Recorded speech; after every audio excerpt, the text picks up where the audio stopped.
Welcome to the Romance Class YouTube channel and our series featuring the audio edition of my book Iris After the Incident, narrated by Rachel Coates.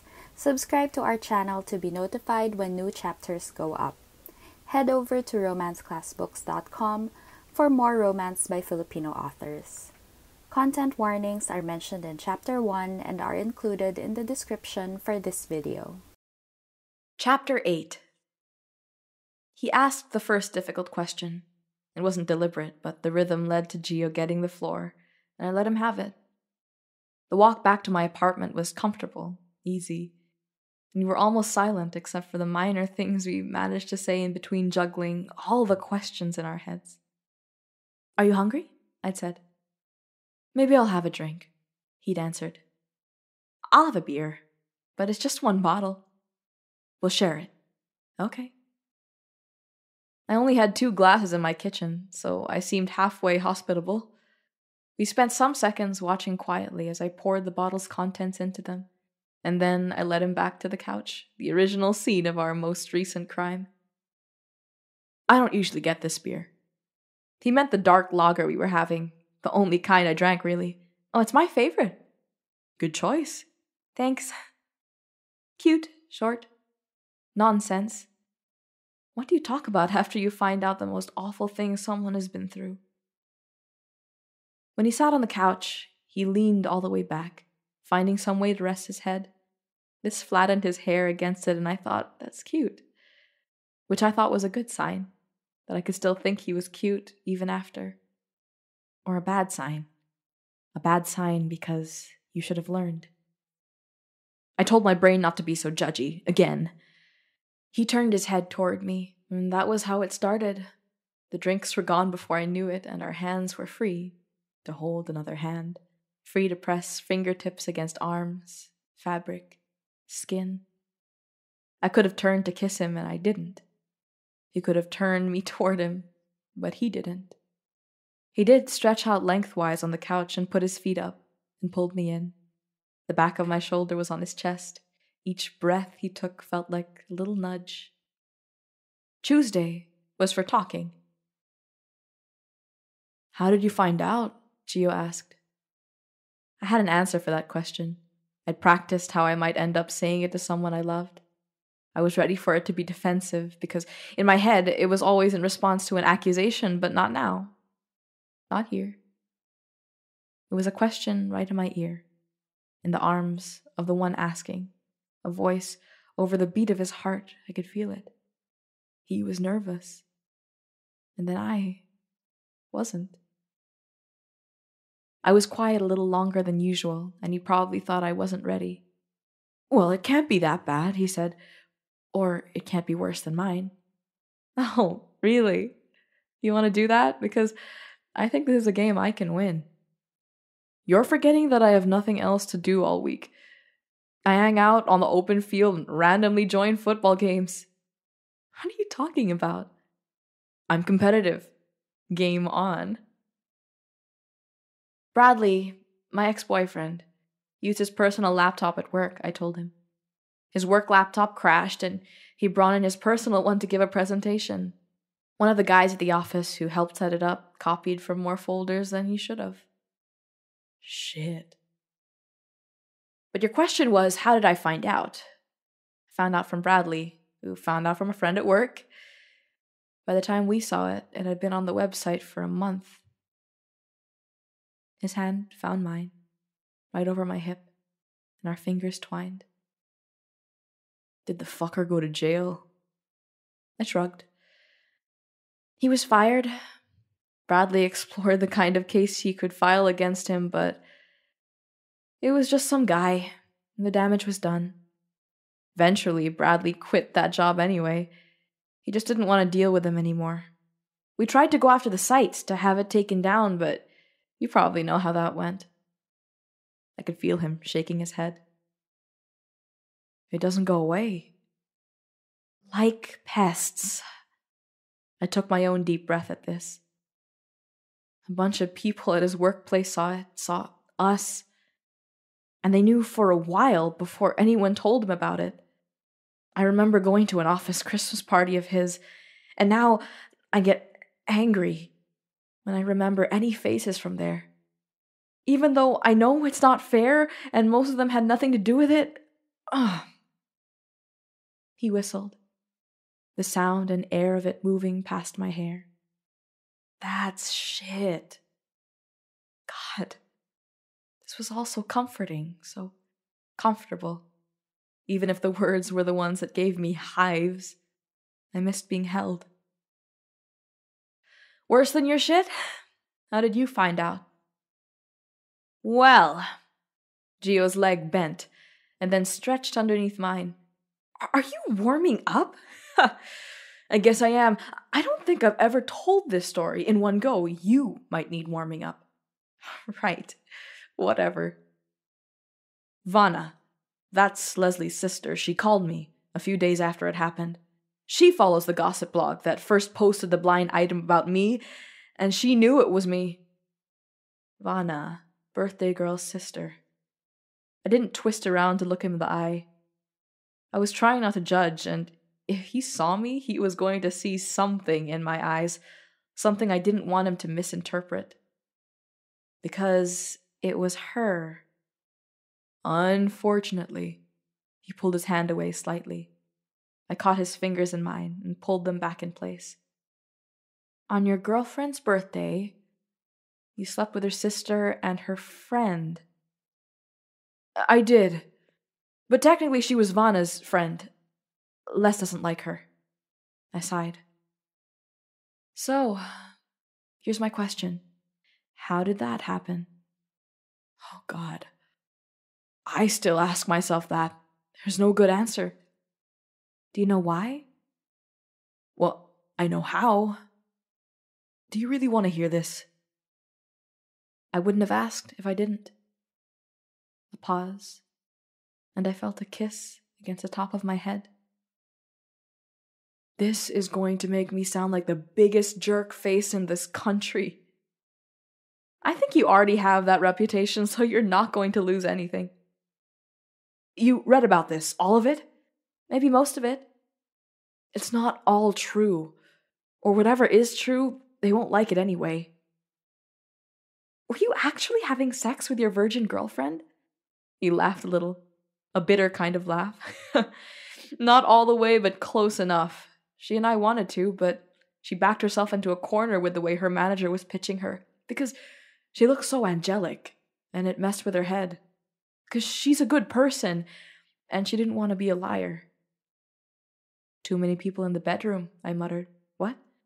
Oh, that was something. That was how Bradley and I talked about this. When our relationship was getting toxic. Too many people in the bedroom. This was meant to be a private thing between the two of us, but suddenly there were too many opinions. Like that. Her manager, her parents, those people on the internet. We broke up a lot in between. It was easier for her that way, especially because she watched constantly. If I kissed her on the cheek, she'd get comments about not staying pure, and she'd need to give an interview or go to an orphanage or something. But you were at her birthday party. Well, that turned out to be genius, he said. But yeah, that was a breakup that stuck. Almost a year. But I agreed to go to all her public events so I'd look like a supportive boyfriend. I had to smile and shit, but I couldn't talk to her or get too close. Isn't that fucked up? She could have just announced that she was single. Yeah, but she wasn't ready for it. I think we were both hoping it wasn't really over yet, but when it was, well, I couldn't stop showing up either.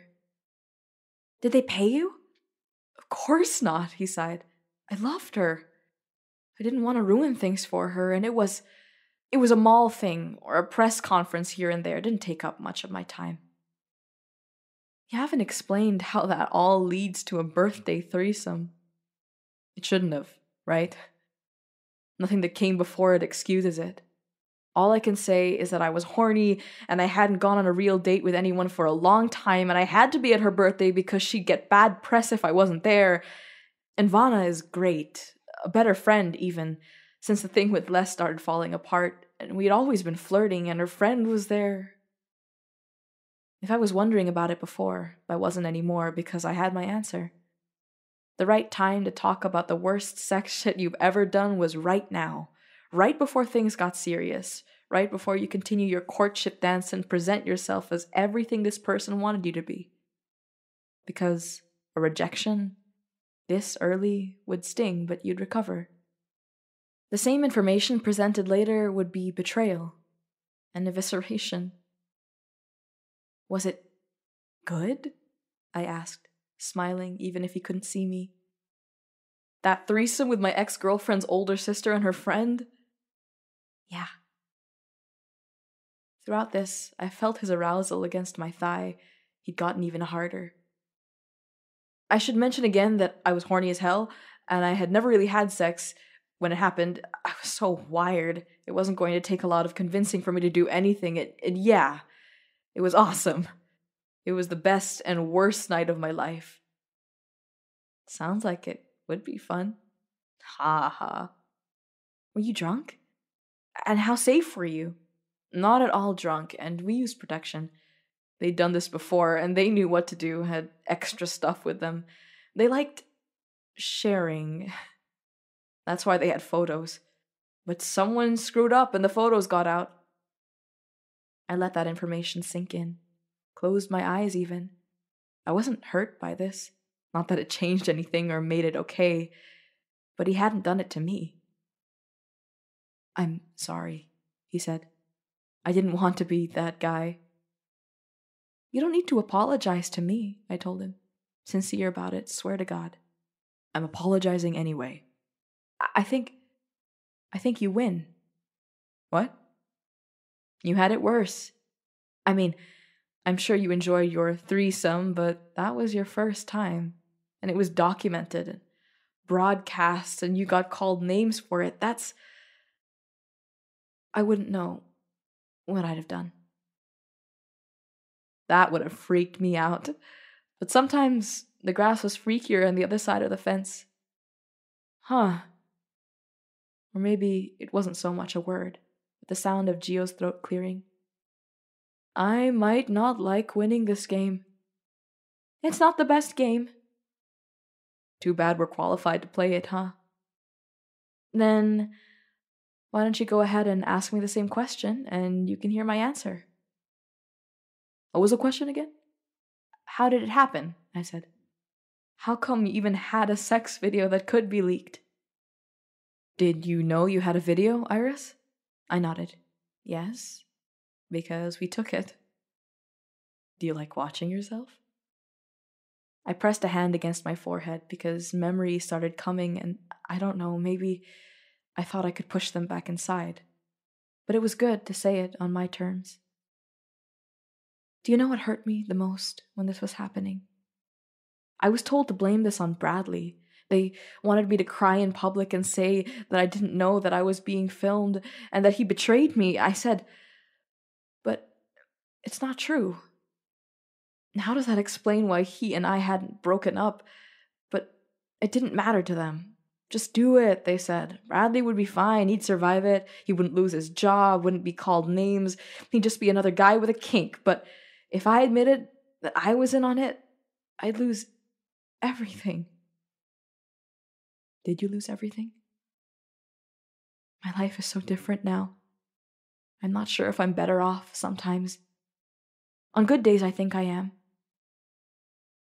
The dude is out of the picture, anyway. He left as soon as he could. Do you regret how you handled it? I mean, since you two have broken up anyway, did you think maybe you should have blamed him after all? Janine and I talked about this, on our first meeting even, and it was what convinced me to stay with her. I think I would have felt worse if I lied, I said. If I covered it up and pretended to be a victim and made Bradley the guy who victimized me, that would have been worse, because it wasn't like that at all. And it would make me the person who stayed with the guy who betrayed her. But the truth hurt you. It didn't destroy me. I can't argue with it. Do you regret how you handled yours? I wish they didn't take photos, Gio admitted. But I can't say I wish it didn't happen. Even when Les was crying on TV, talking about how I betrayed her, it made me feel like a dick, but part of me was, "Oh, finally, I can move on. I don't have to show up and be her good guy boyfriend anymore." She didn't like Vana very much either, so there was that too. Did you watch the video, Gio? Yours? No? I wasn't sure how to deal with that information. Did I have to encourage him to watch it? Or did fairness require him not to, because I wouldn't have a video of his to see? Well, not yet, at least, he added. I don't have internet at my place, so I had to go out to the net cafe to Google you. They had a filter, couldn't watch it. I don't know if I can, Iris.